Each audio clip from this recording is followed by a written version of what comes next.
ಓಕೆನಾ? ಇಲ್ಲ, ಶೂಸ್ ಹಾಕೊಂಡ್ ಬರ್ಬೋದಿತ್ತು ಆಕ್ಚುಲಿ.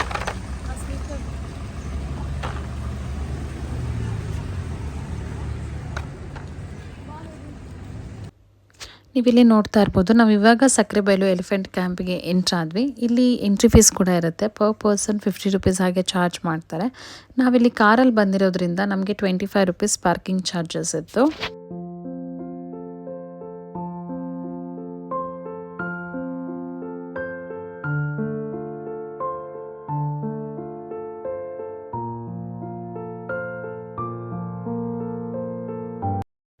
ಈ ಎಲಿಫೆಂಟ್ ಕ್ಯಾಂಪ್ ಇರೋದು bank of the Tunga river, ಅಂದರೆ ತುಂಗಾ ನದಿ ತೀರದಲ್ಲಿ ಈ ಎಲಿಫೆಂಟ್ ಕ್ಯಾಂಪ್ ಇರೋದು. ಇಲ್ಲಿ 8:30ಯಿಂದ 11 ಗಂಟೆ ತನಕ ಆನೆಗಳಿಗೆ ಸ್ನಾನ ಮಾಡಿಸ್ತಾರೆ. ನೀವೇನಾದರೂ ಬೇಗ ಬಂದರೆ ನೀವು ಕೂಡ ಸ್ನಾನ ಮಾಡಿಸ್ಬೋದು. ಇಲ್ಲಿ ಟಿಕೆಟ್ಸ್ ಇರುತ್ತೆ. ಪರ್ ಪರ್ಸನ್ 100 ರುಪೀಸ್ ಆಗಿ ಚಾರ್ಜ್ ಮಾಡ್ತಾರೆ.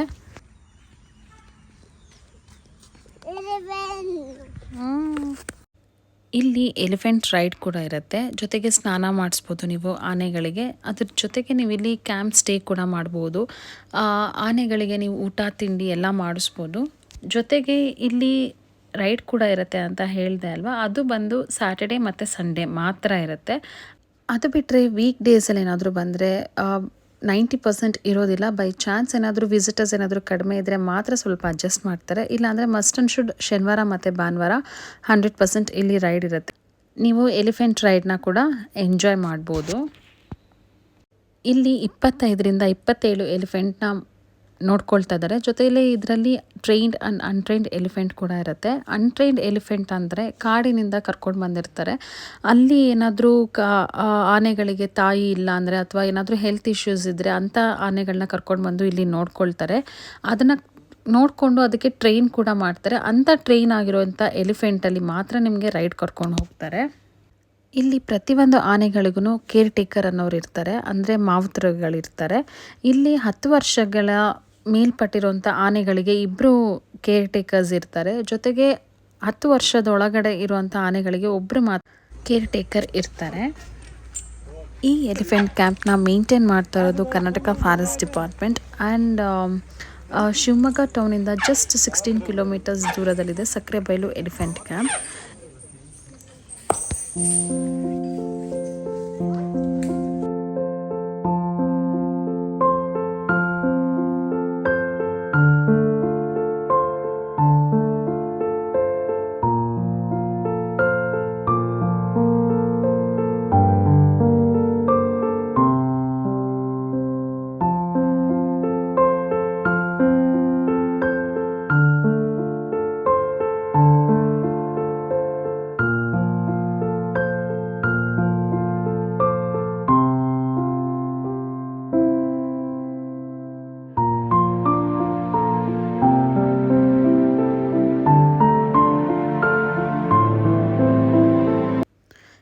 ಏನಾದರೂ ಬೇರೆ ಊರಿಂದ ಅಥವಾ ಬೇರೆ ಕಂಟ್ರಿಯಿಂದ ಬರೋರಾದರೆ ನಿಮಗೆ ನಿಯರೆಸ್ಟ್ ಏರ್ಪೋರ್ಟ್ ಕೂಡ ಇದೆ. ಅದು ಯಾವುದಂದರೆ ಮಂಗಳೂರು ಏರ್ಪೋರ್ಟ್. ಆ ಏರ್ಪೋರ್ಟ್ ಬಂದು 165 ಕಿಲೋಮೀಟರ್ಸ್ ದೂರದಲ್ಲಿದೆ.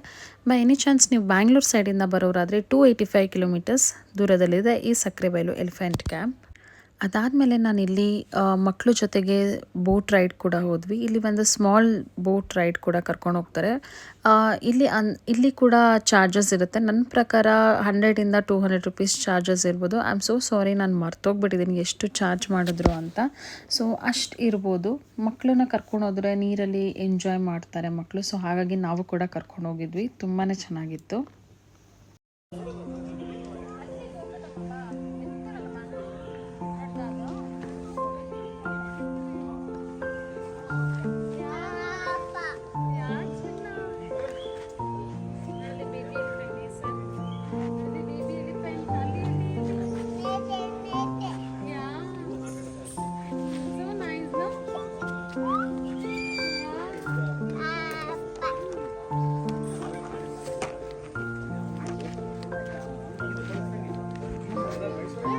ಡ್ಯಾನ್ಸ್ ಮಾಡ್ತಾನೆ ಇದ್ದಾರೆ ಅವಾಗಿಂದ.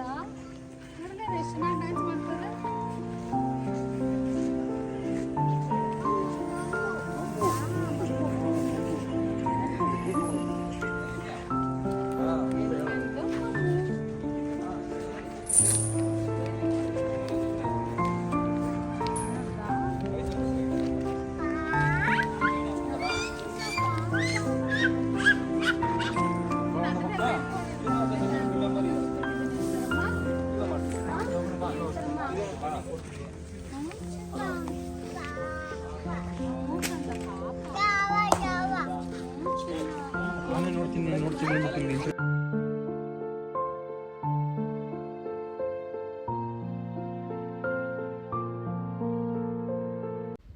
ನೀವಿಲ್ಲಿ ನೋಡ್ತಾ ಇರ್ಬೋದು ಈ ಪುಟ್ಟ ಆನೆ ಮರಿಗೆ ಪುನೀತ್ ರಾಜ್ಕುಮಾರ್ ಅಂತಲೇ ಹೆಸರಿಟ್ಟಿದ್ದಾರೆ. ಬಿಕಾಸ್ ನಮ್ಮ ಪುನೀತ್ ರಾಜ್ಕುಮಾರ್ ಅವರು ತೀರ್ಕೊಳ್ಳೋಕ್ಕೂ 15 ದಿನದ ಮುಂಚೆ ಬಂದು ಈ ಎಲಿಫೆಂಟ್ ಜೊತೆ ತುಂಬ ಟೈಮ್ ಸ್ಪೆಂಡ್ ಮಾಡಿ, ನಮ್ಮ ಗಂಧದ ಗುಡಿ ಡಾಕ್ಯುಮೆಂಟ್ರಿಯಲ್ಲೂ ಕೂಡ ಈ ಎಲಿಫೆಂಟ್ ಜೊತೆ ತುಂಬ ಟೈಮ್ ಸ್ಪೆಂಡ್ ಮಾಡಿರೋಂಥ ಶೂಟ್ ಮಾಡಿದ್ದಾರೆ. ಸೊ ಹಾಗಾಗಿ ಇದಕ್ಕೆ ಪುನೀತ್ ರಾಜ್ಕುಮಾರ್ ಅಂತಲೇ ಹೆಸರಿಟ್ಟಿದ್ದಾರೆ. ಇದರ ತಾಯಿ ಹೆಸರು ಬಂದು ನೇತ್ರಾವತಿ ಅಂತ.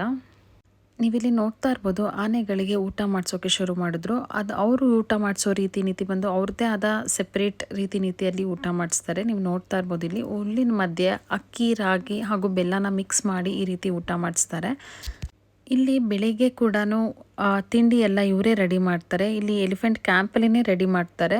ಮುದ್ದೆ ಆ ಥರ ಎಲ್ಲ ಊಟ ಮಾಡಿಸ್ತಾರೆ ಬೆಳಿಗ್ಗೆ ಹೊತ್ತು.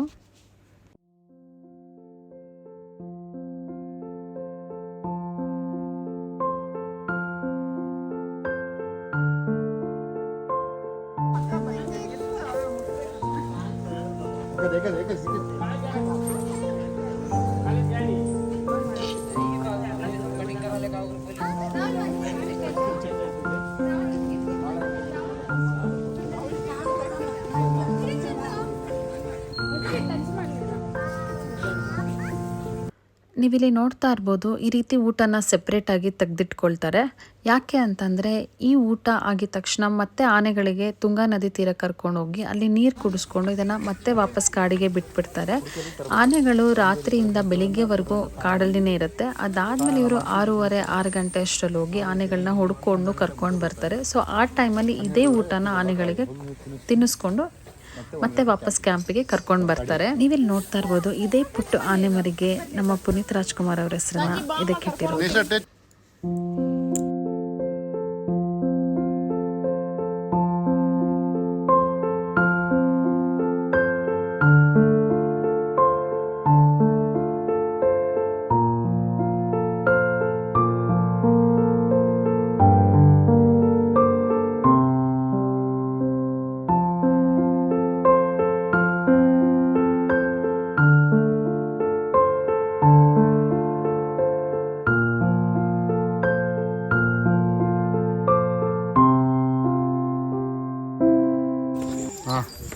ಓಕೆ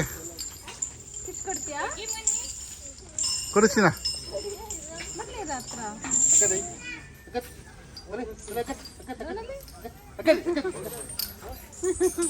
ನಿಜ ಕಿಸಿ ಕೊಡೋದಕ್ಕೆ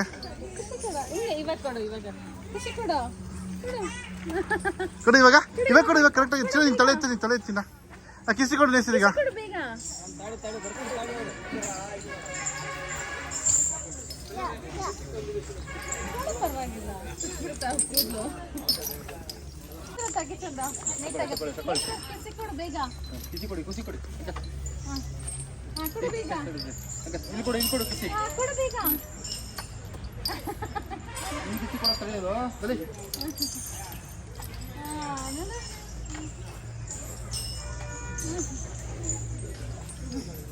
ವೆರಿ ಗುಡ್ ಹೈ ಫೈ ಕೊಡೋದಕ್ಕೆ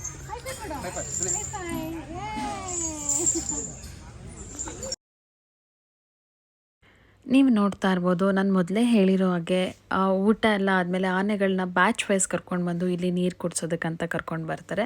ಇಲ್ಲಿ ವಿಸಿಟರ್ಸು ಇದ್ರ ವೀಡಿಯೋಗಳನ್ನ ತಗೊಳ್ತಾರೆ, ಜೊತೆಗೆ ಫೋಟೋಸ್ನ ತೆಗೆಸ್ಕೊಳ್ತಾರೆ. ಆನೆಗಳು ಕೂಡ ಇಲ್ಲಿ ಆಟಾಡೋಕ್ಕೆ ಶುರು ಮಾಡುತ್ತೆ. ಸೊ ತುಂಬಾ ಚೆನ್ನಾಗಿರುತ್ತೆ ಇಲ್ಲಿ ಕರ್ಕೊಂಡು ಬಂದಾಗ.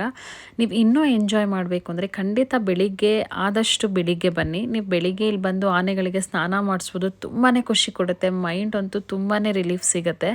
ಸೊ ಇಂಥ ಟೈಮ್ ನಾವು ಸ್ಪೆಂಡ್ ಮಾಡೋದಕ್ಕೆ ನಾವು ಸಿಟಿ ಲೈಫಲ್ಲಿ ಸಾಧ್ಯನೇ ಇಲ್ಲ. ಸೊ ಆದಷ್ಟು ಬಂದರೆ ಬೆಳಿಗ್ಗೆನೇ ಬನ್ನಿ, ನೀವು ಮಕ್ಕಳನ್ನೆಲ್ಲ ಕರ್ಕೊಂಡು ತುಂಬಾ ಎಂಜಾಯ್ ಮಾಡ್ಬೋದು. ಅದಾದಮೇಲೆ ಇಲ್ಲೇ ಪಕ್ಕದಲ್ಲಿ ಅದೇ ಕ್ಯಾಂಪಲ್ಲಿ ಇರೋವಂಥ ಪ್ಲೇ ಗ್ರೌಂಡಲ್ಲಿ ನಮ್ಮ ಮಕ್ಳುಗಳೆಲ್ಲ ಆಟಾಡೋಕ್ಕೆ ಶುರು ಮಾಡಿದ್ರು. ಸೊ ನನ್ನ ಮಗ ಅಂತೂ ಮರಳೆಲ್ಲ ನೋಡ್ಬಿಟ್ಟು ತುಂಬಾ ಖುಷಿಪಟ್ಟು ಆಟಾಡೋಕ್ಕೆ ಶುರು ಮಾಡ್ದ. ಅವ್ನು ಟ್ರಕ್ ಎಲ್ಲ ತೊಗೊಂಡು ಬಂದಿದ್ದ, ಅದರಲ್ಲಿ ಮಣ್ಣು ಹಾಕ್ಕೊಂಡು ಆಟಾಡೋಕ್ಕೆ ಶುರು ಮಾಡ್ದ. ಅದಾದಮೇಲೆ ನಾವು ಅಲ್ಲಿಂದ ಹೊರಟು ವಾಪಸ್ ನಮ್ಮ ಕಿಮ್ಮನೆ ರೆಸಾರ್ಟಿಗೆ ಬಂದ್ವಿ. ಅಲ್ಲಿ ನಾವು ಕೊರೈಕಲ್ ರೈಡ್ ಕೂಡ ಮಾಡ್ತಾ ಇದ್ವಿ, ಅಂದರೆ ತೆಪ್ಪ ರೈಡ್ ಕೂಡ ಹೋದ್ವಿ. ಸೊ ಮಕ್ಕಳುಗಳನ್ನು ತುಂಬ ಎಂಜಾಯ್ ಮಾಡಿದ್ರು. ನಮಗೂ ಈ ರೀತಿ ಎಲ್ಲಾದರೂ ಆಚೆ ಹೋದರೆ ಮಾತ್ರ ಮಾಡ್ತೀವಿ. ಸೊ ಇಲ್ಲಿ ಬಂದರೆ ನಿಮಗೆ ಒನ್ ರೂಫಲ್ಲಿನೇ ನಿಮ್ಗೆ ಎಲ್ಲ ಥರ ಆ್ಯಕ್ಟಿವಿಟೀಸ್ ಇರುತ್ತೆ, ಮಕ್ಳಿಗೂ ಒಳ್ಳೆ ಟೈಮ್ ಪಾಸ್ ಇರುತ್ತೆ. ಸೊ ಹಾಗಾಗಿ ನಾವು ಅಂತೂ ಮಾಡಿದಂಥ ನಮ್ಮ ನೇಸರ್ ವೆಕೇಷನಲ್ಲಿ ಬೆಸ್ಟ್ ಟ್ರಿಪ್ ಅಂತಲೇ ಹೇಳ್ಬೋದು.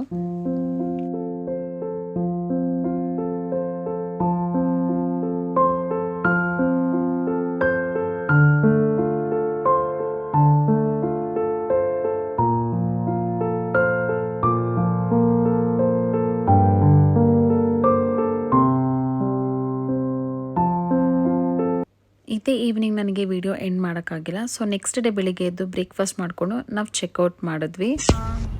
ಇವಾಗ ನಾವು ರೆಸಾರ್ಟಿಂದ ಚೆಕ್ಔಟ್ ಆಗಿ ಆಚೆ ಬಂದ್ವಿ. ಇವಾಗ ನಾವು ಝೂಗೆ ಹೋಗ್ತಾ ಇದ್ದೀವಿ.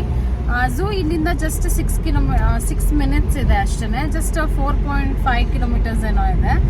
ಬಟ್ ಮಕ್ಳನ್ನ ಏನಾದರೂ ಕರ್ಕೊಂಡು ಬಂದರೆ ಕರ್ಕೊಂಡು ಹೋಗಿ, ಲೈಕ್ ಸಫಾರಿ ಎಲ್ಲ ಇರುತ್ತೆ. ಸೊ ನಾನು ಅಲ್ಲಿ ತೋರಿಸ್ತೀನಿ ಹೇಗಿರುತ್ತೆ ಅಂತ.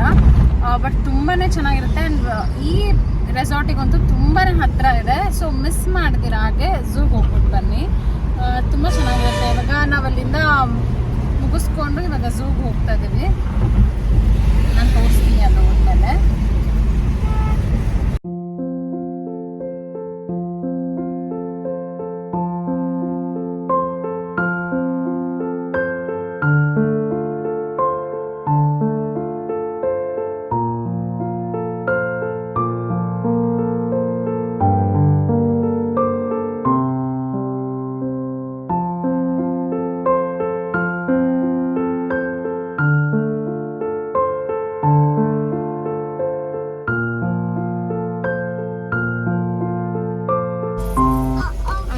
ಇಲ್ಲಿ ಆಕ್ಚುಲಿ ಟಿಕೆಟ್ ಇದೆ, ಪರ್ ಹೆಡ್ 100 ರೂಪೀಸ್ ಏನೋ ತಗೊಳ್ತಾರೆ.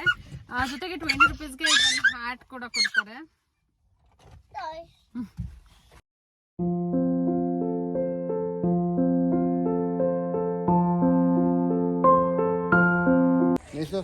ಆಕ್ಚುಲಿ ನಾವು ಸಫಾರಿಗೆ ಜೀಪೇ ತಗೊಂಡು ಹೋಗೋಣ ಅನ್ಕೊಂಡ್ವಿ. ಸೊ ಹಾಗಾಗಿ ಇಲ್ಲಿ ವೆಯ್ಟ್ ಮಾಡ್ತಾ ಇದೀವಿ. ಜೀಪ್ ಬಂದು 2000 ಆಗುತ್ತೆ. ಬಟ್ ಬಸ್ ಅಂದರೆ ಜಸ್ಟ್ ಬಸ್ ಅಂದರೆ ಜಸ್ಟ್ 3 ಜನಕ್ಕೂ 600 ರೂಪೀಸ್ ಏನೋ ಆಗುತ್ತೆ. ಸೊ ನಾವು ಅದಕ್ಕೆ ಜೀಪೇ ತೊಗೊಂಡು ಹೋಗೋಣ ಅಂದ್ಕೊಂಡ್ವಿ. ಬಟ್ ಇಲ್ಲಿ ಕಂಡೀಷನ್ ಏನಂದರೆ ಒಂದು ಜೀಪ್ ಹೋಗ್ಬಿಟ್ಟು ಇನ್ನೊಂದು ಜೀಪ್ ಬರೋ ತನಕ ಇನ್ನೊಬ್ರಿಗೆ ಟಿಕೆಟ್ ಕೊಡೋಲ್ಲ. ಸೊ ಹಾಗಾಗಿ ಚಂದು ವೆಯ್ಟ್ ಮಾಡ್ತಿದ್ರೆ ಅದಕ್ಕೆ ನೇಸರ್ಗೆ ಇಲ್ಲೇ ಇರೋವಂಥ ಅನಿಮಲ್ಸ್ ಮತ್ತು ಬರ್ಡ್ಸ್ನ ತೋರಿಸೋಣ ಅಂದ್ಕೊಂಡೆ. ಬಟ್ ತುಂಬ ಸೆಕೆ ಇದೆ, ಹೆವಿ ಸ್ವೆಟ್ ಆಗ್ತಾಯಿದೆ. ನಾನು ಈ ಝೂ ಬಗ್ಗೆ ಅಷ್ಟೊಂದು ಡೀಟೇಲಾಗಿ ಇನ್ಫಾರ್ಮೇಷನ್ ಕೊಡೋಕ್ಕೆ ಹೋಗೋದಿಲ್ಲ. ಬಿಕಾಸ್ ಇಲ್ಲಿ ಕನ್ಸ್ಟ್ರಕ್ಷನ್ ನಡೀತಾ ಇದೆ, ಇನ್ನು ರಿನೋವೇಷನ್ ಮಾಡ್ತಾಯಿದ್ದಾರೆ, ಕೆಲವು ಪ್ರಾಣಿಗಳು ಅಲ್ಲಿ ಇರೋದೇ ಇಲ್ಲ. ಸೊ ಹಾಗಾಗಿ ನಾನು ಇದ್ರ ಬಗ್ಗೆ ಡೀಟೇಲ್ಸ್ ಏನೂ ಕೊಡೋಕ್ಕೆ ಹೋಗೋದಿಲ್ಲ. ಬಿಕಾಸ್ ನಾನು ಇವಾಗ ಏನಾದರೂ ಹೇಳೋದು ನೀವು ಹೋದಾಗ ಬೇರೆ ಥರ ಇದ್ದರೆ ನಾನು ಮಿಸ್ಗೈಡ್ ಮಾಡೋ ಥರ ಆಗುತ್ತೆ. ಹಾಗಾಗಿ ನಾನು ನಿಮಗೆ ತೋರಿಸ್ತೀನಿ ಏನು ನಡೀತಾ ಇದೆ ಅಲ್ಲಿ ಇವಾಗ ಅಟ್ ಪ್ರೆಸೆಂಟ್ ಅಂತ. ಸೊ ಸ್ಟಾರ್ಟಿಂಗಲ್ಲಿ ಈ ರೀತಿ ನೀಟಾಗಿ ಮಾಡಿದ್ದಾರೆ, ಅದಾದಮೇಲೆ ತುಂಬ ಕನ್ಸ್ಟ್ರಕ್ಷನ್ ಮಾಡ್ತಿದ್ದಾರೆ ಝೂ ಒಳಗಡೆ ಎಲ್ಲ. ಸೊ ಹಾಗಾಗಿ ನೀವು ನೋಡ್ಬೋದು ಮುಂದೆ ಬರೋ ಕ್ಲಿಪ್ಪಿಂಗ್ಸಲ್ಲಿ ಝೂನ ಸಿಚುವೇಶನ್ ಅಟ್ ಪ್ರೆಸೆಂಟ್ ಹೇಗಿದೆ ಅಂತ ನೀವು ನೋಡ್ಬೋದು.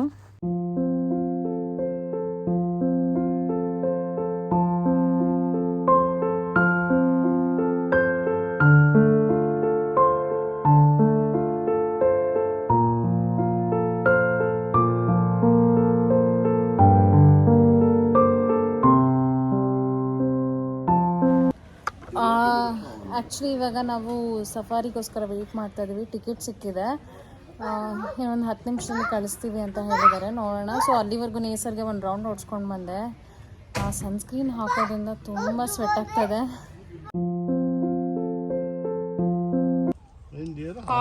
ಹಾಗ್ ಮೀನ್ಸ್ ಹಂದಿ ಅಲ್ಲ? ಓ ಕರೆಕ್ಟ್ ಕರೆಕ್ಟ್, ಹಂಗೆ ಇದೆ ಅದು. ಆಕ ಅಲ್ಲಿದೆ ಅಲ್ಲ?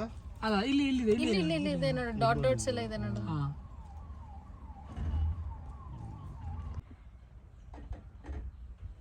ಸಿಟಿಗೆ ಸಕ್ಕತ್ ಹತ್ರನೇ ಇದೆಯಲ್ಲ ಝೂ?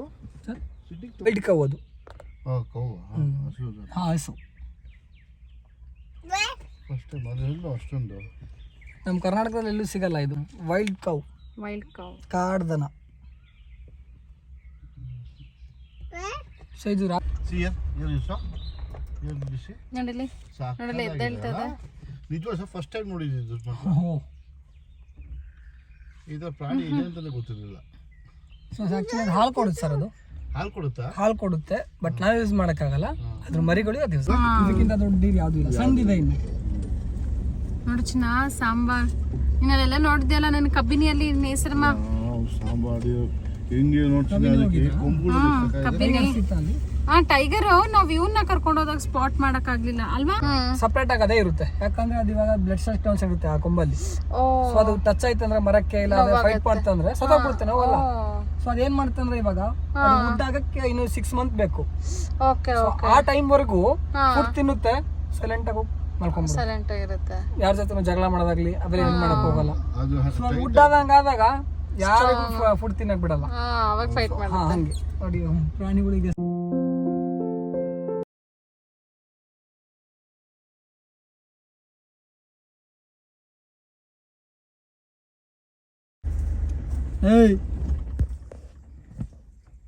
ನೋಡು ಪಪ್ಪಣ್ಣ, ಅದಕ್ಕೂ ಜನ ನೋಡಿ ನೋಡಿ ನೋಡಿ ಬೇಜಾರಾಗ್ಬಿಟ್ಟೈತೆ. ಅದು ಏನ್ ನೋಡ್ತೀರ ನಾನು ಬಂದು.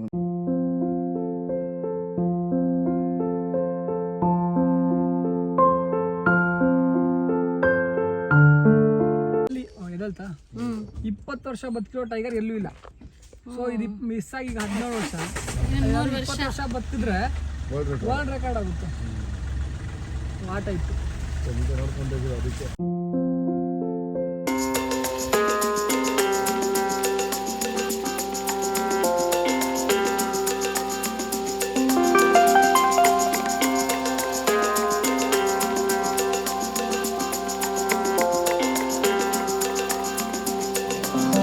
ನಮ್ಮ ನೇಸರ್ಗೂ ಸಹ ತುಂಬ ಟಯರ್ಡ್ ಆಗೋಯ್ತು. ಇಲ್ಲಿ ನೀವು ನೋಡ್ತಾ ಇರ್ಬೋದು ಎಷ್ಟು ಕನ್ಸ್ಟ್ರಕ್ಷನ್ ಮಾಡ್ತಿದ್ದಾರೆ ಅಂತ.